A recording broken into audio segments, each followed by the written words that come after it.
Olá, meus irmãos, graças a paz do Senhor Jesus. Sou o pastor professor Cícero Carvalho. Estamos aqui para mais uma lição de discipulado, lição de número 2, que tem como tema a oração e a fé. Nosso texto bíblico que temos como base para o nosso estudo de hoje encontra-se na carta ou na epístola de Tiago, capítulo 5, versículo 17 e 18.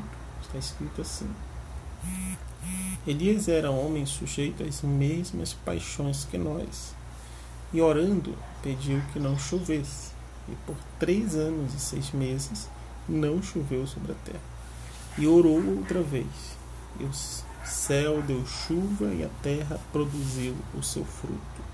Esse texto que mostra uma oração de um homem comum chamado Elias, que era um profeta no Antigo Testamento, que era sujeito às mesmas paixões, às mesmas coisas e dificuldades que nós temos hoje. Mas ele, orando a Deus, pediu uma coisa, muito importante, que foi que não chovesse depois que chovesse.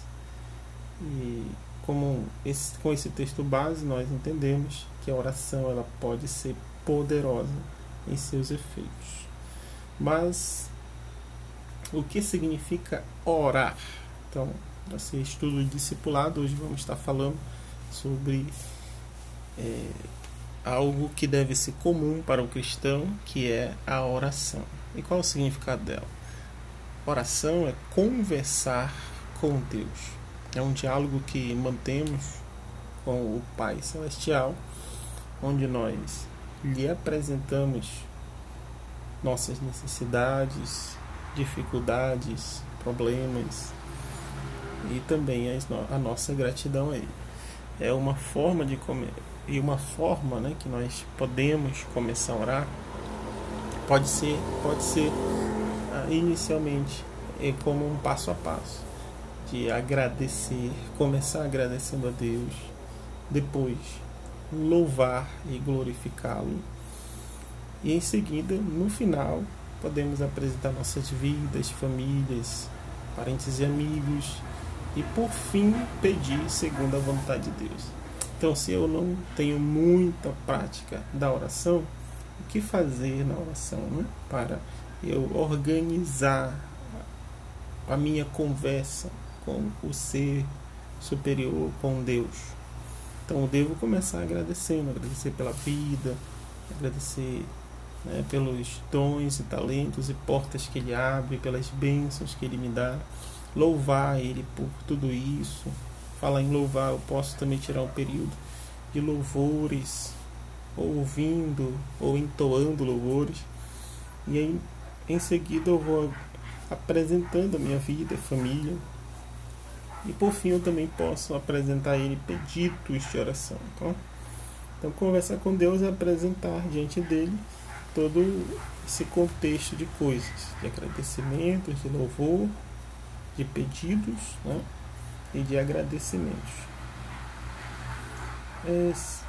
O segundo ponto também da oração, além de conversar, ser um diálogo com Deus, em que também eu ouço Ele, a sua vontade no meu coração, na minha mente, é ter comunhão com Ele. Então, por que a oração deve ser diária? Porque eu vou manter esse contato com o Criador, e isso vai gerar uma comunhão, um relacionamento, como de um pai e um filho, de uma mãe e um filho, entre amigos. Então, através da oração, nós podemos estreitar esse nosso relacionamento com a pessoa do Espírito Santo, que nos levará a cada dia a conhecer mais e mais a Ele mesmo, a Deus e os seus propósitos, sua vontade para a nossa vida. Então, quando você tem um relacionamento, um diálogo com uma pessoa, você fala com ela diariamente, semanalmente, e não se afasta dela, é que você mantém este relacionamento mais estreito. Observe quando você passa tempos, às vezes meses ou até anos, sem falar com uma pessoa que antes você falava, aí você vai perdendo aquele relacionamento com ela, e aí já não é como era antes. Agora, formas da oração. Como orar? A Bíblia nos ensina também. temos pelo menos 3 modos em que nós podemos fazer a prática da oração. O Efésios capítulo 3, versículo 14 diz que pode ser de joelhos. O apóstolo Paulo diz: por esta causa, ou seja, por uma causa que ele estava orando naquele momento, me coloco de joelhos. Então pode ser de joelhos, que é uma forma de reverência, né, ao Criador, ao Senhor. É uma forma de se humilhar, né, de reverenciá-lo, de honrá-lo, né? Então você acaba que de joelho você está demonstrando isso, que ele é um ser superior, ele pode todas as coisas, e você é um ser mortal, limitado e precisa da sua resposta, né? Mas 2 Crônicas capítulo 20, diz que pode ser de pé, né? Então Salomão, quando foi fazer a inauguração, né, a consagração do templo ali onde estava inaugurando, ele colocou-se de pé e começou a orar a Deus. Pode ser deitado também, em casos específicos, por exemplo, como o do rei Ezequias, que orou, está lá em 2 Reis, capítulo 20, ele deitado orou ao Senhor porque estava com uma enfermidade. Então, em casos específicos, não por causa de preguiça, não porque eu não quero me levantar, não por falta de vontade, mas por uma questão específica de enfermidade ou outro tipo de problema no corpo, você pode aproveitar e orar deitado, mas não que seja um costume. Onde orar? Temos opções, pode ser no templo, né, que é um local bem específico para oração e ensino, que nós chamamos de igreja, né, que seria o templo. Em particular, fechado a porta do seu quarto, você ora ali em secreto a Deus, né, em particular, ou um local específico da sua casa, ou pode ser em coletivo também, em família ou com os irmãos, aí você ora em coletivo por algum propósito comum. Quando orar? Aí temos pelo menos algumas sugestões, né? Ao deitar-se, ao levantar-se, e deve estar orando, né, em pensamento, em algum local, no trabalho. Eu posso tirar um período de oração, né, que seja rápido, simples, mas que seja objetivo. 1 Tessalonicenses 5,17 diz que eu tenho que orar sem cessar, ou seja, em todo momento que eu puder, eu devo estar com a minha mente no Criador, no Senhor, né? E quais vitórias que nós obtemos através da oração? Vamos ver. Por que orar a todo tempo, por exemplo? Porque a todo tempo nós estamos sendo cercados, a todo tempo nós estamos com pensamentos que vêm em nossas mentes, né? Nosso coração está sendo abalado por alguma coisa, os problemas da vida tentam nos cercar, então vem as tentações, as provações, né? As dificuldades. Então, nesses momentos que estamos sendo cercados por essas coisas, as tentações, nas enfermidades, nas dificuldades, nós devemos estar orando para obter vitória através da oração. E aí temos vários exemplos, né? As tentações, Jesus orou quando foi tentado pelo diabo e venceu através da oração e da palavra. Nas enfermidades, nós também não foi colocado referência aqui, mas nos evangelhos muitas pessoas procuraram Jesus orando, né, pedindo a Ele, a Deus, e receberam curas e milagres. E nas dificuldades também, como o apóstolo Paulo, né, e os apóstolos foram livres de prisões, foram livres de naufrágio. Deus providenciou vitória através da oração. Olha, nós temos também alguns empecilhos, dificuldades que vamos encontrar no período da oração.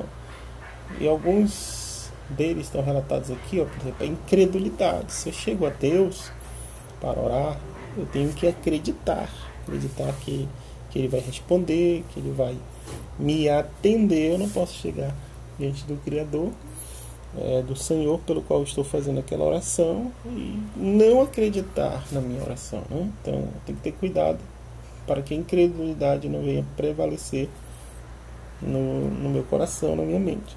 Falta de perseverança, ou seja, eu oro só uma vez e depois no outro dia eu deixo de orar, eu desisto daquele propósito de oração. Eu tenho que perseverar, continuar tentando, continuar perseverando até obter a resposta, como está lá em Lucas 18, versículo 1,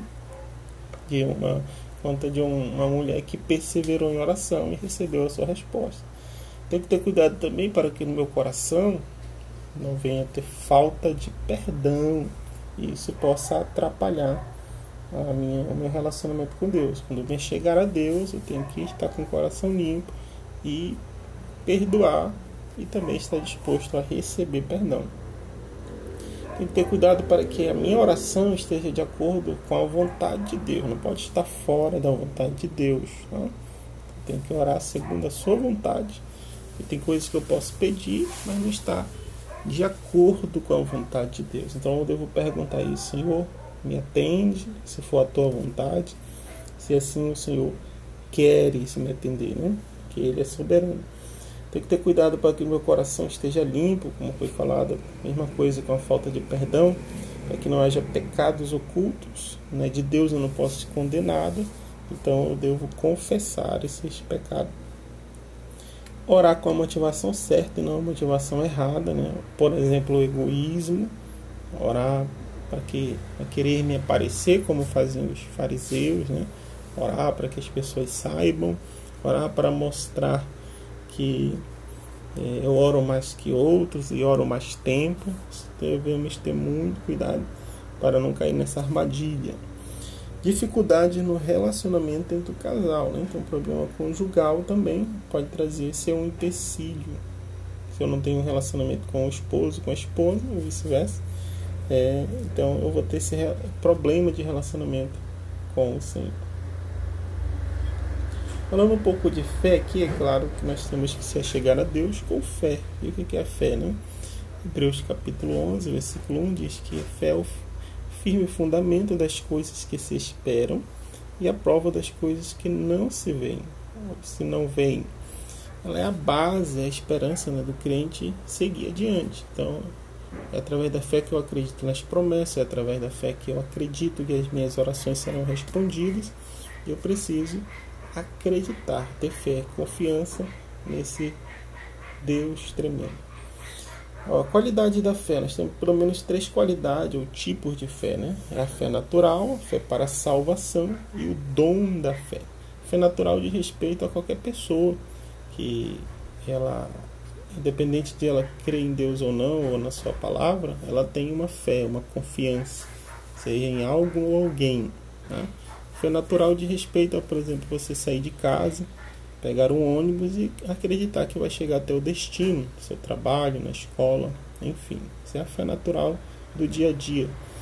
A fé para a salvação, ela já é espiritual. Você acredita, confessa em Jesus, confessa Jesus como seu Senhor e Salvador e acredita que você obtém ou receberá a vida eterna através do Senhor Jesus, pelo seu sacrifício. Essa é fé para a salvação.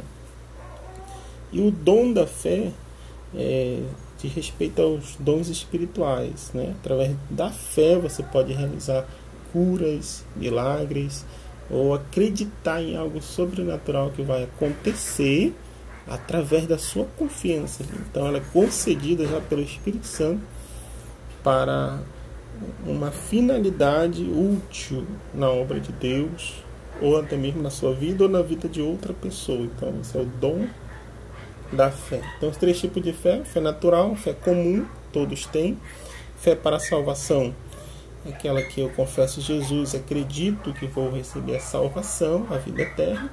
E o dom da fé para fazer coisas sobrenaturais, em nome de Jesus. Quais são os efeitos da fé? O que ela produz, né? Quais são as consequências boas da fé?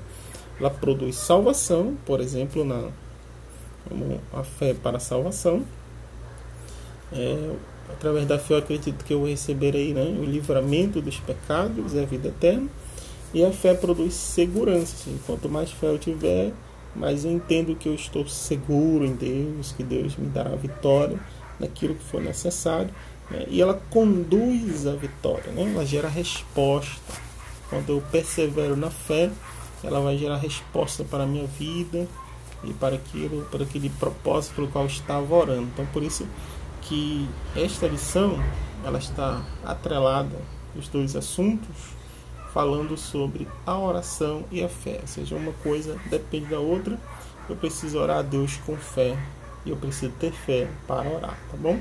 Que Deus em Cristo te abençoe nesta segunda lição, que você venha crescer cada dia mais na fé em Jesus e venha manter um relacionamento com Ele para a glória de Deus. Pedindo aí que você se inscreva no canal, siga em nossas redes sociais, seja grandemente abençoado pela palavra de Deus, em nome de Jesus, e até a próxima lição.